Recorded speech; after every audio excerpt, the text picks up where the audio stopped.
The tech tyrants just went nuclear ahead of schedule.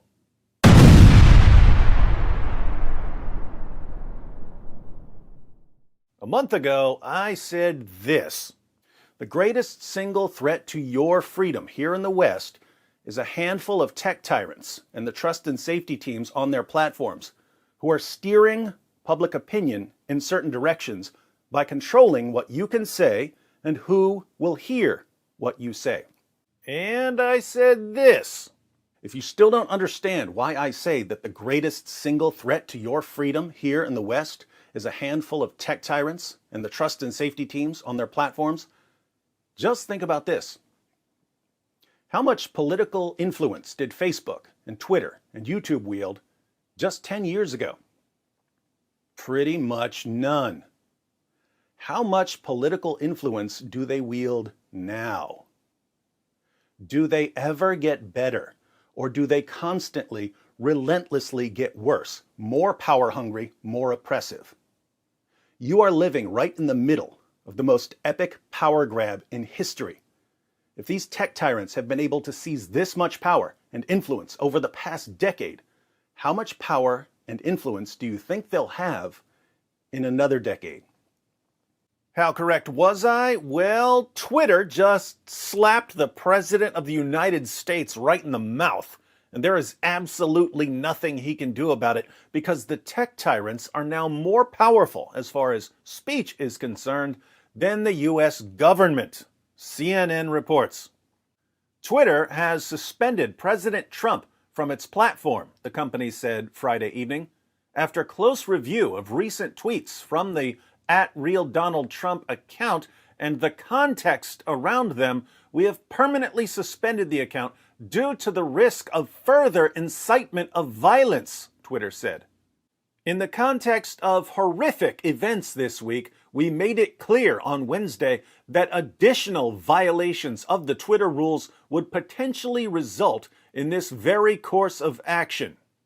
Well, if President Trump was inciting violence, that would indeed be against the platform's policies, unless your name happens to be Muhammad, in which case you get a free pass. So let's see what Trump tweeted. Twitter's decision followed two tweets by Trump Friday afternoon that would end up being his last. The tweets violated the company's policy against glorification of violence, Twitter said. Oh my goodness, he was glorifying violence? And these two tweets must be read in the context of broader events in the country and the ways in which the president's statements can be mobilized by different audiences, including to incite violence, as well as in the context of the pattern of behavior from this account in recent weeks. The first tweet was about Trump's supporters. The 75 million great American patriots who voted for me, America first, and make America great again, will have a giant voice long into the future. They will not be disrespected or treated unfairly in any way, shape, or form. So that's glorifying violence. The second indicated Trump did not plan to attend Joe Biden's inauguration. To all of those who have asked, I will not be going to the inauguration on January 20th. So those were the tweets that were glorifying and inciting violence? Twitter said the tweet concerning inauguration could be viewed as a further statement that the election was not legitimate. It also said that the tweet could be interpreted as Trump saying that the inauguration would be a safe target for violence because he would not be attending. Now I get it. So when Trump tweeted that he wouldn't be attending Biden's inauguration, this could be read as an invitation to white supremacist terrorists to attack the inauguration. Sounds like the trust and safety team graduated from the Kathy Newman School of Comprehension. Trump's other statement about American patriots suggested that he plans to continue to support, empower, and shield those who believe he won the election, Twitter said. Isn't he about to be gone? How exactly will he be empowering and shielding people after he's gone? Not surprisingly, this ban is being celebrated by Trump's enemies. Civil rights leaders who have long criticized tech platforms for spreading hate speech and division welcomed Twitter's decision. Jonathan Greenblatt, the CEO of the Anti-Defamation League, called it an excellent step, a fitting end to a legacy of spewing hate and vitriol, Greenblatt said. President Trump incited the violent riots at the Capitol using social media and paid the price.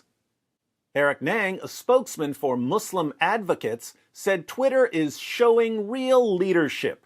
As Twitter notes, letting Trump continue to post tweets, Facebook posts, and YouTube videos for his white nationalist supporters risks further incitement of violence, Nang said. Now it is up to Facebook and Google/YouTube to follow Twitter's lead. Wow, that's interesting. That was the spokesman for Muslim advocates agreeing that Trump was glorifying and inciting violence when he said that he wouldn't attend Biden's inauguration. You could ask the same spokesman and the same organization if Allah was inciting violence when he ordered Muslims to fight those who do not believe in Allah, or if Muhammad was inciting violence when he ordered his followers to execute anyone who leaves Islam, and you'd get a resounding no.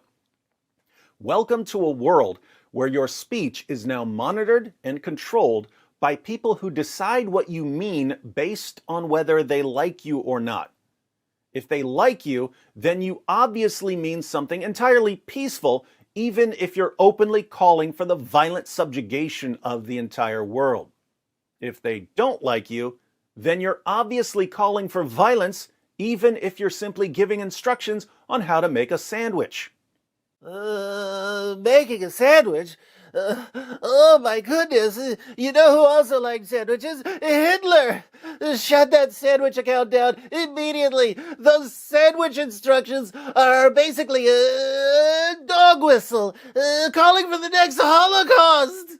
If you have a small account or a small channel and they don't like you, they'll just ban you. What are you going to do about it? If you have a big account or a big channel and they don't like you, they've already decided that they're going to ban you. They're just waiting for you to say something, anything, that they can call hate speech. But if they really, really don't like you, they interpret everything you say as hate speech. So they can point to anything you say and call it hate speech. Now, I think the tech tyrants jumped the gun on this one. They had already won. There was no need to spike the ball. But they decided to do an end zone celebration that showed everyone how much power they have. About 3 or 4 years too early, this could backfire. If Twitter can justify silencing the President of the United States by saying that him not attending an inauguration is a call for violence, they can justify silencing anyone for saying anything. And most people don't like the idea of a bunch of narcissistic control freaks being able to silence them. But we'll see what happens.